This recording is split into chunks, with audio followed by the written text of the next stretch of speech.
ಐಶ್ವರ್ಯದಿಂದ ಕೊಡಗೂಡಿ ಈ ಸಾಯಿತಾಪುರಕ್ಕೆ ಅಧಿಪತಿ ಹೋಗಿ ಲೋಕ ಲೋಕವೇ ಬೆಳಗೋಗುತ್ತಿರುವ ಈ ಹಿರಣ್ಯಕಶ್ಯಪಿಗೆ ಸರಿ ಸಮಾನರು. ಈ ತ್ರಿಭುವನದಲ್ಲಿ ಅವನಾನಿರುವನು ಸಹೋದರ ಯಜಾಕ್ಷ.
ನಿನ್ನ ಪರಾಕ್ರಮಕ್ಕೆ ಎದುರಿಲ್ಲ, ನಿನ್ನ ಸಾಹಸಕ್ಕೆ ಎಡೆ ಇಲ್ಲ, ನಿನ್ನ ವೈಭವಕ್ಕೆ ಸರಿಸಾಟಿ ಇಲ್ಲ.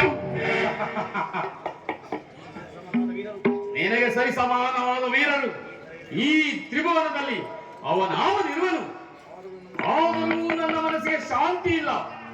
ಏಕೆ ರಣೋಕ್ಷ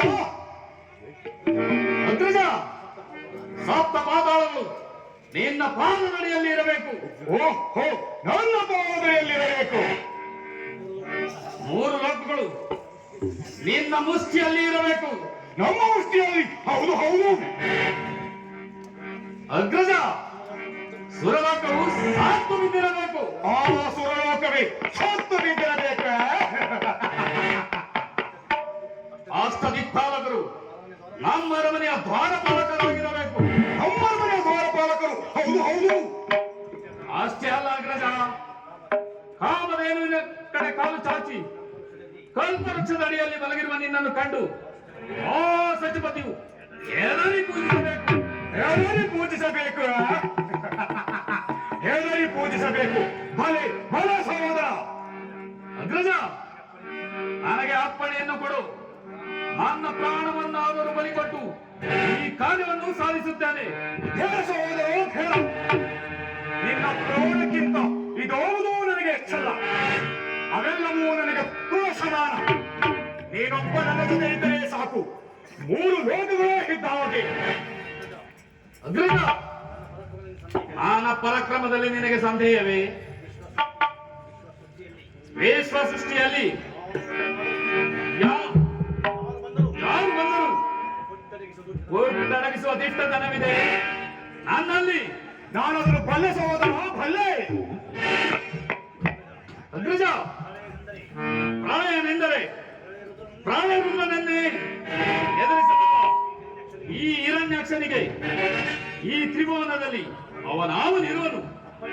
ನನಗೆ ಅರ್ಪಣೆಯನ್ನು ಕೊಡು.